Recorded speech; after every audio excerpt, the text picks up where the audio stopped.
Hello and welcome to Inside Cottonwood. I'm your host today, Mayor Tim Elinski, and I'm pleased to have two guests in this afternoon. We have Michia Casebier, who is the president of MG Tech Writing, and we have Morgan Scott, who's been with the city of Cottonwood now for 10 years. 10 years, and he is our special project coordinator. Yes. So we have a lot that we want to talk about today. We're going to focus a little bit on the road diet that we've got coming up for Main Street going into Old Town from Main to Mingus. I know both of you have worked and studied this issue for a lot of time, but I wanted first to start off with just introductions. So let folks know who you are. We'll start with you, Michia. Okay. Well, thank you for the opportunity to be here today and talk about this. I've lived in Cottonwood since 2006 and have been a grant writer, but also a multimodal transportation planner. And so in that capacity, before I left the White Mountains area to move here, I was introduced to a program called Safe Routes to School. Mm-hmm. And I've been an avid bicyclist since my youth, and Safe Routes to School was a neat opportunity to promote healthy and active lifestyles starting from a young age with children, and to get more children to walk and bicycle to school. Mm-hmm. And so when I came to Cottonwood, I had just done some grant writing in the field of Safe Routes to School and was very excited to see that yourself and members on the City Council were also excited about multimodal transportation, the importance of bicycling, the importance of good pedestrian facilities, and these opportunities for our children to get to school safely. And so through those efforts, I became involved with our first Bicycle Advisory Committee, which started in 2011. And I was able to participate early on here in the community in 2009 with the writing of the first bicycle plan, bicycle action plan, bicycle master plan. And that now has recently been updated in 2018. So that's kind of what brings me to the table here today. I believe that's when I first met you. Actually, I was on council. You were bringing the Safe Routes to School opportunities to us at that time, right? Absolutely. Yeah. The city decided back in 2008 to write a planning assistance program grant to the ADOT, Arizona Department of Transportation Safe Routes to School program, for some funding to write a Safe Routes to School plan, which focused on Cottonwood Middle School area. And recently there have been improvements on the roadway to help the students cross Mingus Avenue there. And based on that plan? Based on that plan. Yep, great. All right. Mr. Scott, tell us about yourself. Thank you, Tim. I've been with well, I lived in Cottonwood since 2001, went away to college for a little bit, but came back, and I've been with the city since 2008. Been with Public Works most of the time, so airport, streets, parks, building maintenance. Right. Most recently transitioned down at City Hall, and well, dealing with special projects, whatever comes, but a lot of that is dealing with the acquisition of right-of-ways and properties and public education, getting projects ready to go, ready to design, and then of course goes back to engineering and public works, who will take the actual design of projects and complete them. Got it. Very good. All right, so where would you like to start the conversation? Well, kind of going back to what I had talked about the need for healthy and active lifestyles. This community is wonderful weather, small, highly accessible, and a really neat environment where year-round you can participate in outdoor activity.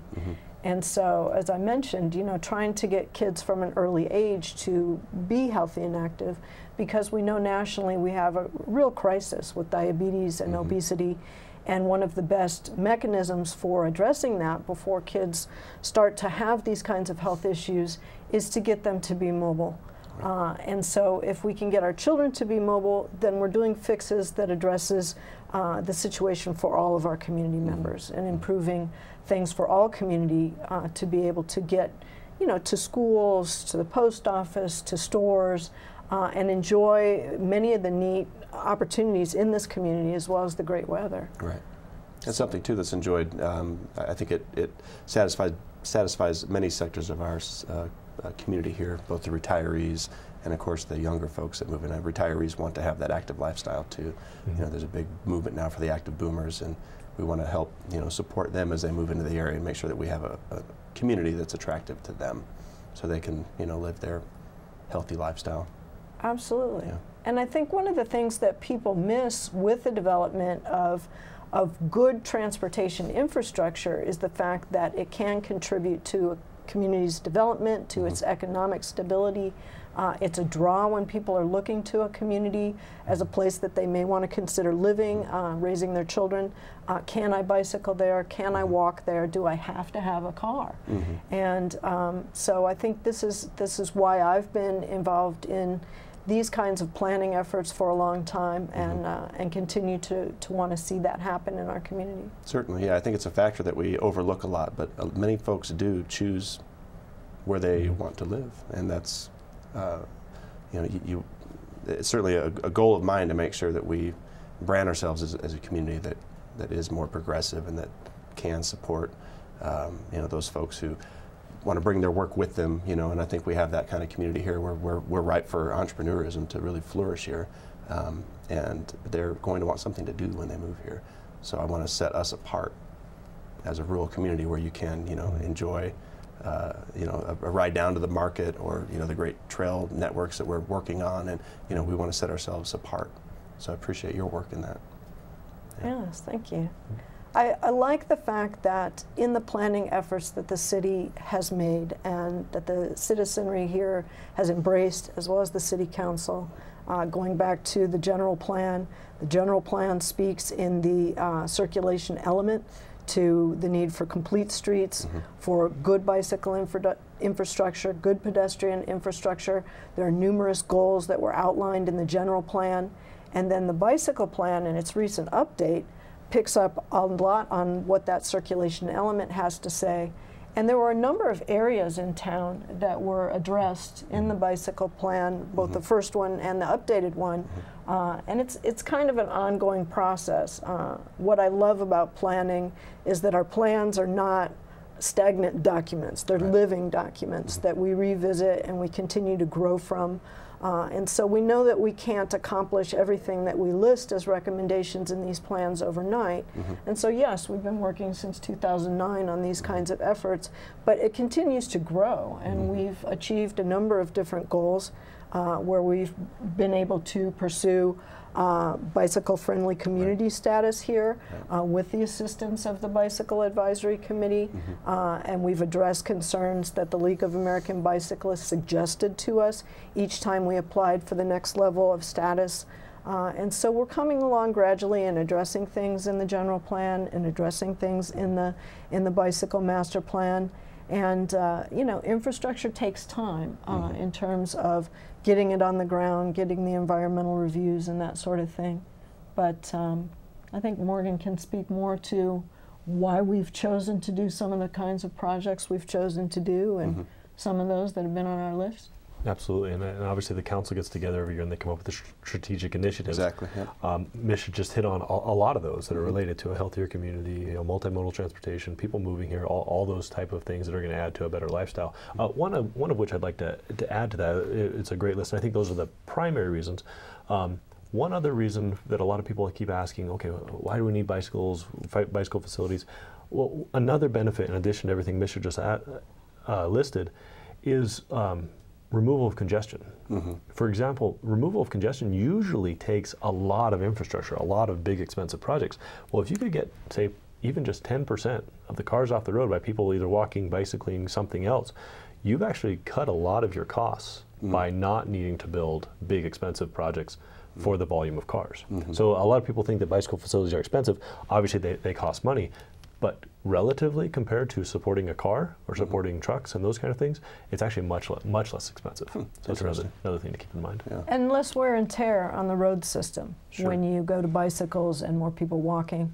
And the other neat advantage in the school zones when we get more kids walking and bicycling is that the kids have not just the healthy experience of walking to school, but reduced air pollution from vehicles. If there's just the school buses coming through and fewer parent vehicles, then as they're walking through that traffic or getting off the bus, they're not walking into a smoke-filled environment. And if we can get more kids to walk and bike to school, and or hopefully their parents walking and biking with them, maybe their grandparents walking and biking with them, then again, we've reduced the number of cars on the road, we've reduced the traffic flow that is somewhat of a hazard to kids as they're walking and biking through that environment. If there's fewer cars when they're walking and biking to school, then it's safer too for them. Sure. Better for the environment, better for your health. Yeah. Absolutely. Yeah. It's a slow-moving train, I know, putting in a lot of this infrastructure and you know, the many needs that we've identified and actually, you know, making them happen, putting the shovel to the dirt. But it's neat because I know we've been working on it for a long time, and it's neat to see that we're actually taking steps. And you know, the upper section of Mingus now, with all those improvements that were identified as necessary a long time ago, now they're there, and it's great to see that we are making progress. Slow as it is, we're making progress. I know we'd all like it, you know, done a lot sooner, but at least we're not going backwards. So we do have to take just a real quick break here for 1 minute, and when we get back, we're going to talk about some of the exciting things we have planned for Main Street. Thanks.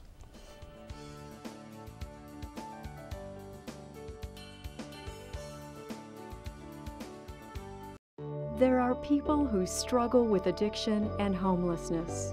Sometimes it may feel like there is nothing we can do to help. But there is. You can make a tax-deductible donation and help those in need transition away from homelessness. When you give someone a handout, you could actually be supporting an addiction.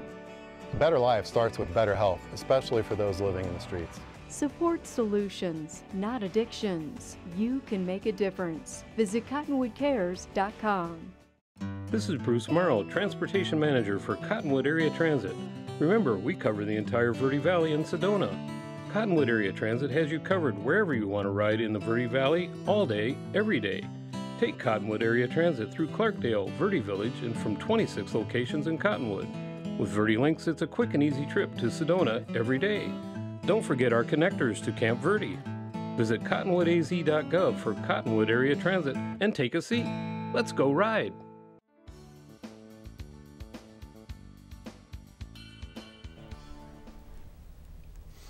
Hello and welcome back. You are watching Inside Cottonwood. I'm your host today, Mayor Tim Elinski, and with me in the room are Morgan Scott. He's our special projects. I have to look down to make sure I'm getting it right. Our special project coordinator. I have to remind myself sometimes. And we have Michia Casebier with us today as well. She is the president of MG Tech Writing. And we were, when we left off, we were talking about some of the great things that we're doing here in our community to improve health and, of course, safety of our residents and promote ourselves as a bicycle-friendly community. And one of the things that I'm proud to be a part of now, which was really spearheaded, I think, by former Mayor Diane Jones, is the Mayor's Ride, which happened in May. And it's just a pleasure to. Last year we changed it up a little bit, but it's just a great way to get the community together for a great ride, and to prove that this is a very bikeable community, and it doesn't really take that long to get from point A to point B in our community, and really just a way to encourage folks to get out on their bike and zip around town. It was very fun. The best part for me was getting the kids out. So the bike to school event was fantastic because I got to lead the parade of energetic children up to Cottonwood Elementary, and it was a blast. I mean, the kids had a great time. The police department was there to support us. Many community members came out, parents came out. It was just something really special to. I've been riding bikes, my whole life. I had a paper route as a young child, so anything two wheels, I'm all about it. But it was neat to kind of pass on that enthusiasm to the children. The other thing that I started is a little friendly competition for the Bike to Work Challenge. So basically, we take a week and we challenge folks to bike to work as often as they can. And I made a trophy that's a traveling trophy. So if you join a team and you rack up the points, you have an opportunity to win that trophy. And unfortunately, I shouldn't say unfortunately, but Yavapai County has for 2 years in a row claimed that trophy. So, we need to step it up a little bit and make sure that trophy winds up in the city of Cottonwood somewhere. So anyway, but it's another great way to get involved. There are many different teams that you can ride, and I want to thank Nancy Gottschalk from Yavapai County. She's really the one that helped get that program off the ground. So anyway, let's move on. Let's talk a little bit about some of the plans that we have coming up for Main Street, from Main and Mingus into the Old Town area. Absolutely. So as Michia talked about earlier, we've been planning for a couple years now. I think 2009 was the Bicycle Advisory Committee. We did a Safe Routes to School grant, which came together with another infrastructure plan. And we're starting to see a lot of those infrastructure plans come in place, which is getting really exciting. In fact, one of my favorite parts that I remember learning from the Safe Routes to School grant was that the school district doesn't bus, this is their policy, does not bus within a mile of a school. So the goal is, hey, if you live within a mile of school, you're expected to either walk and or get your own transportation. They actually have a goal to make that 2 miles, to increase. And they talk about just the savings, let alone health to children and everything else, to students. But one of the main obstacles to both Cottonwood Elementary School and Cottonwood Middle School is the Verde Heights neighborhood. And the reason is Del Monte Wash. Del Monte Wash is a major wash in between the two, the neighborhood, the Verde Heights neighborhood, and the schools. Well, that Safe Routes to School grant identified a trail crossing that wash. If it could become someday a safe trail that parents felt comfortable, it's wide, it's bright, it's clear, it's safe, we could start asking that neighborhood, which is well within a mile of school, it's much less than a mile's walk to both of those schools, they could start walking to school. Well, we're starting to see trails like that come together. I really want to thank a lot of the local property owners who have all so far donated trails. Mike Mangini, Ray Selna, Joe Nackard, we're working with Curtis Lindner, Lozano, Grosetta, they've all dedicated for free trails so we can get that trail put in. That's fantastic. That's going to be great. So that's one of the many parts of those plans that we started in 2009 that are all starting to come together. One of the other parts was of course Mingus Avenue, and we've all seen improvements finally coming together on Mingus Avenue. From Maverick down to the roundabout, we now have curb, gutter, sidewalk, bike lanes, all part of that transportation plan. We just recently wrapped up the part in front of the county building and the schools, which has 10-foot sidewalks in front of the schools, all per the transportation plan. So I'm sorry, not the transportation plan, the Safe Routes to School plan. So you're starting to see those come together. And this summer we'll be kicking off the final portion of Mingus Avenue, basically from 8th Street down to Main Street, which will be curb, gutter, sidewalk, bike lanes, literally from the east city limits to the west city limits. So Mingus Avenue, which is our busiest city street, the highest traffic volume, will now have full curb, gutter, sidewalk, and bike lanes for the full length within the city. That's great. It's so much safer too. It's you know, I drive by there, as everyone does, quite a bit, and it's really nice to see that the children have, you know, safe harbor as they cross that street. And the roundabout, I think we all recall how terribly congested that intersection would get. And that roundabout, for all the naysayers out there, I know it's difficult for, you know, to have that kind of change from a four-way standard intersection to a roundabout, but I think even the naysayers would agree that it certainly moves traffic much more efficiently, and it's a lot safer for the pedestrians. Absolutely.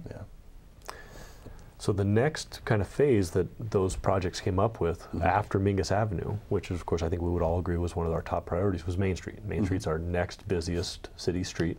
Of course, Main Street went through an interesting transition years ago. For those of you who don't know, it was historic US 89A, built by the federal government, and it was the way to get through town. And of course, in the 70s came the bypass, and that portion of town, or that portion of Main Street, you might notice it seems a tad overbuilt. There's places where it's 5 lanes, there's places where it's 4 lanes, and for the volume of traffic on it, it really doesn't need that many lanes. In fact, it's significantly less traffic than Mingus Avenue, which is 2 lanes and an occasional turn lane. So that's what I believe the council and the Bicycle Advisory Committee asked us to look at. Is there any way to reduce that and get bicycle lanes on Main Street? And we're talking Main Street from the Walgreens, Safeway, Food City intersection all the way through Old Town. So to be clear, that you say that Main Street from Main to Mingus into Old Town moves less traffic than Mingus Avenue. That's correct. Wow. Even Main Street between Mingus and the Walgreens intersection has less traffic than Mingus Avenue. No kidding. Yep. The Mingus extension, which connected Mingus Avenue to Cornville Road, that really increased the traffic on Mingus Avenue substantially. And if you think about it, it's your only alternate route out to I-17. Sure. It parallels 260 all the way out, so you can literally, without making a single turn, take that all the way to I-17. Yeah. Yep. Okay. So Main Street and how we're going to get bicycle lanes on it. Obviously, the good news is Main Street's actually very well built. It's about 8 inches of asphalt, believe it or not, which is very uncommon. You might see 4 inches of asphalt today. In fact, Mingus Avenue, which is well built, is 4 inches of asphalt. So that's the good news. Is it is in good shape. It is old pavement. It is obviously not brand new. You know, I believe it was paved in the 50s. So it's for the age of it, it's doing pretty well. Now today, there's portions of Main Street that are 2 lanes in each direction with a center turn lane. Right. And there's another portion that's 2 lanes in each direction with no center turn lane. Right. Now there's a concept called a road diet, and I believe we've been using a term. We call it right sizing.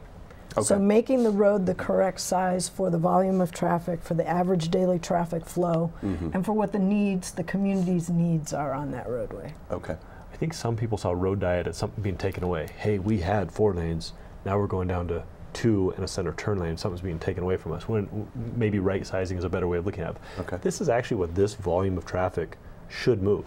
Something to keep in mind, I think a lot of people, this is tough to understand. Sometimes 4 lanes without a center turn lane will actually have less volume, less capability than the 1 lane with a center turn lane. And the reason is you get that center turn lane off the road. How many times have all of us been stuck on Main Street with someone trying to make a left-hand turn? Sure. Right. Well, that lane is ineffective at that point. You're down to 1. So what you're doing is you're putting them in a center turn lane where it's safe. It's planned for them to get ready to turn, but what that also does is it gives us room to put in bike lanes on the outside.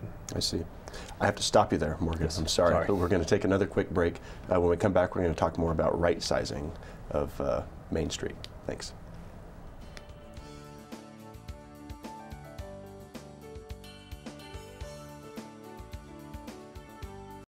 There are people who struggle with addiction and homelessness. Sometimes it may feel like there is nothing we can do to help.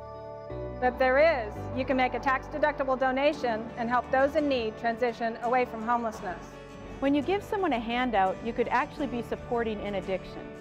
A better life starts with better health, especially for those living in the streets. Support solutions, not addictions. You can make a difference. Visit cottonwoodcares.com.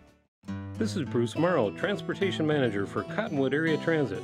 Remember, we cover the entire Verde Valley and Sedona.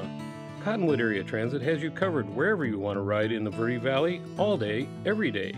Take Cottonwood Area Transit through Clarkdale, Verde Village, and from 26 locations in Cottonwood. With Verde Links, it's a quick and easy trip to Sedona every day. Don't forget our connectors to Camp Verde. Visit cottonwoodaz.gov for Cottonwood Area Transit and take a seat. Let's go ride.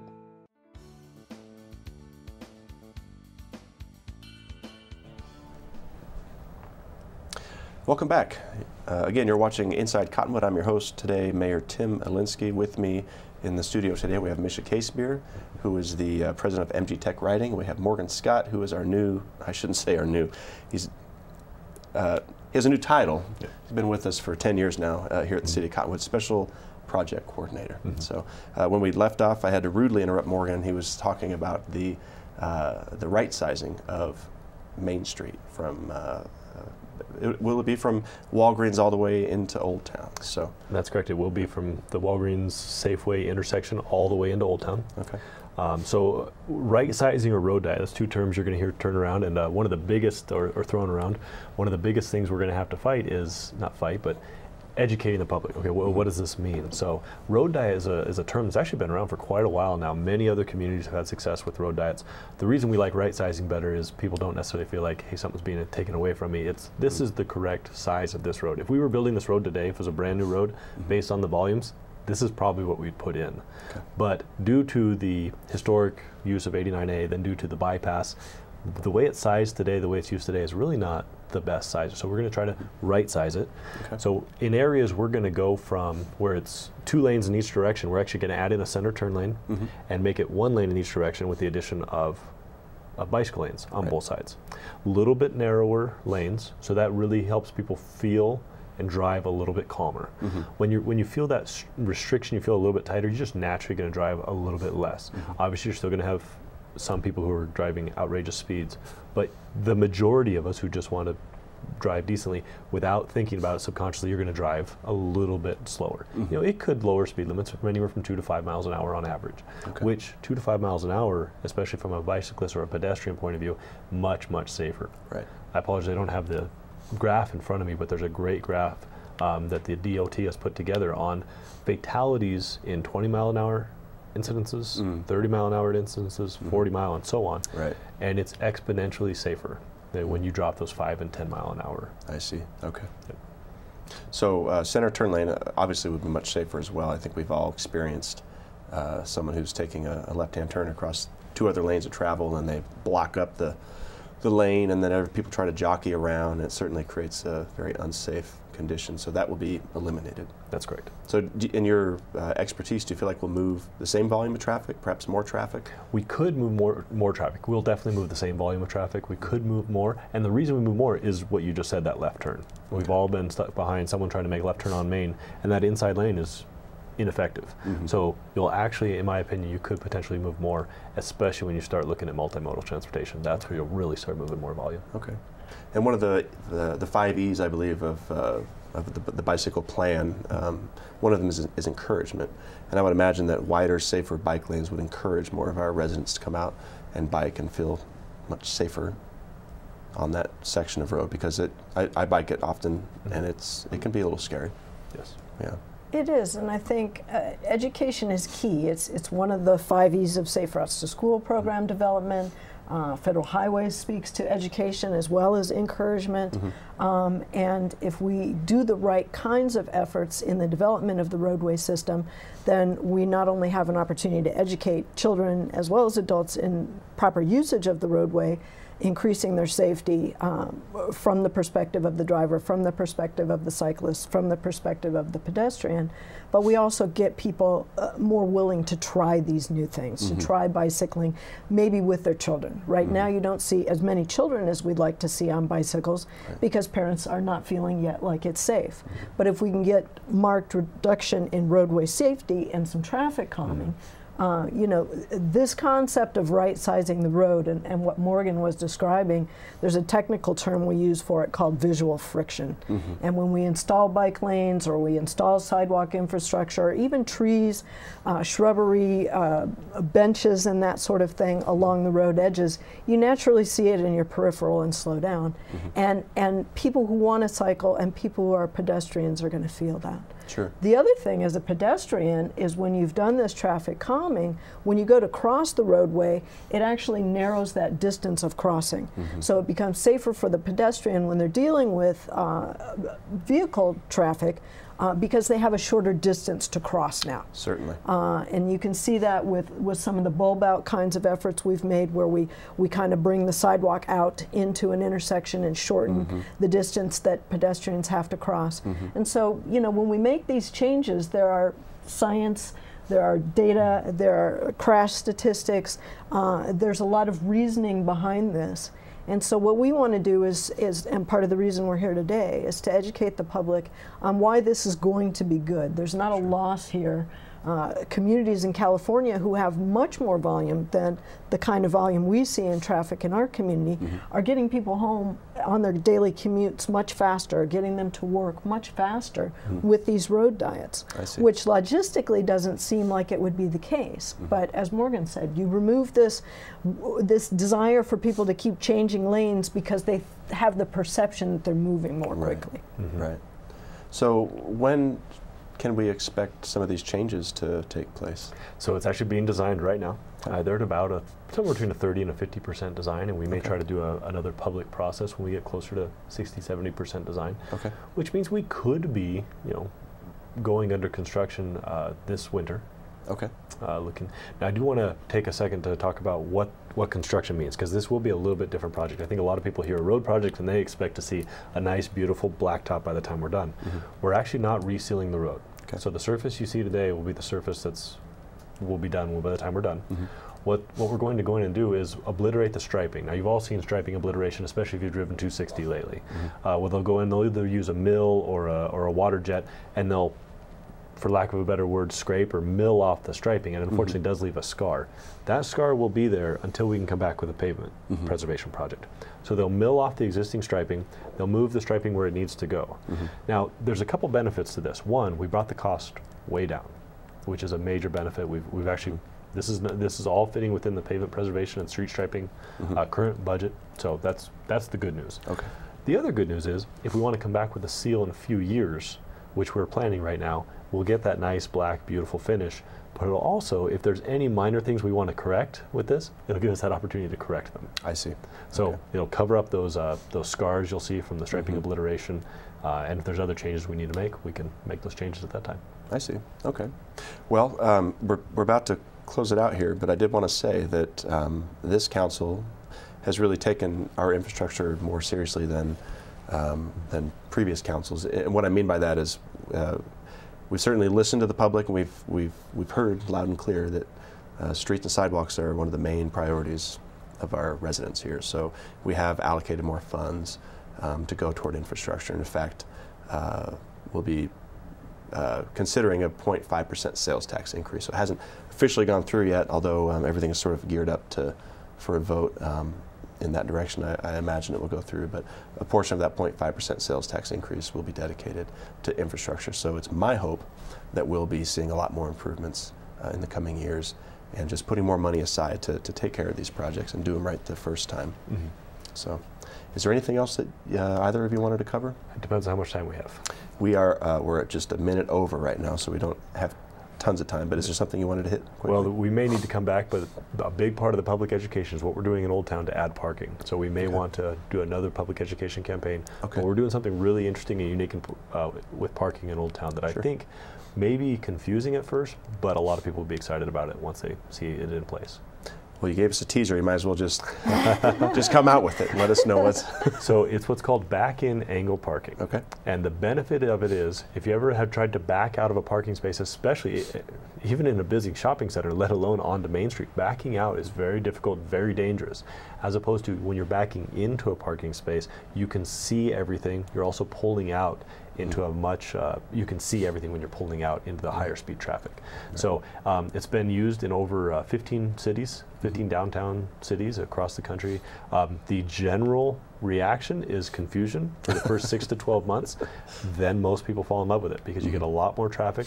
I'm sorry, you get a lot more parking. You get a lot more traffic calming because of, again, that side friction, and this is even hard friction, not even paint striping. So I think you'll see a little bit slower speeds in Old Town. I think we're getting an additional 13 parking spaces for the cost of the paint. So that could be beneficial. Much safer and also much easier when you are doing your shopping in Old Town to access your trunk or access your doors to get in safely and put your goods and your wares in your vehicle, whereas you're not in that, in that danger zone of where you're parallel parked and there's vehicles trying to drive by and you're opening your door and you feel a little unsafe. So, but I agree. I think it'll be a little challenging to convince people of the merits of back-in parking, but I think it's a much safer way to go. And there's good stats on this. Tucson had an average of 3 to 4 car crashes reduced, or 3 to 4 bike crashes before they did this back-in angle parking. And then after they did it, they didn't have these crashes in the 5 years following. Right. So, again, the statistics prove its usefulness, and we know that really signage and road paint are the cheapest ways that we can do really effective infrastructure fixes. And I think cyclists will love it because they don't have to worry about being in the door zone with that door coming out now as they're bicycling through Old Town and some of our other street areas. Always a fear of mine. Absolutely. You don't want to get doored. No, and I think we as a society are just getting worse and worse at parallel parking too. So that will eliminate the need for parallel parking in certain areas of Old Town. So, not all, just some. Yeah, not all. Okay. Well, great. Michia, really it's a pleasure having you in here. Thanks for all your hard work on behalf of Cottonwood. I know you've been a real champion for a lot of years for a healthier, happier community, so thank you. Thank you. And Morgan, it's a pleasure having you in as well, and thanks for what you do for Cottonwood. No problem. Thank you. All right. And so this is it. We're done. This has been Inside Cottonwood, and we'll see you again next month. Thanks.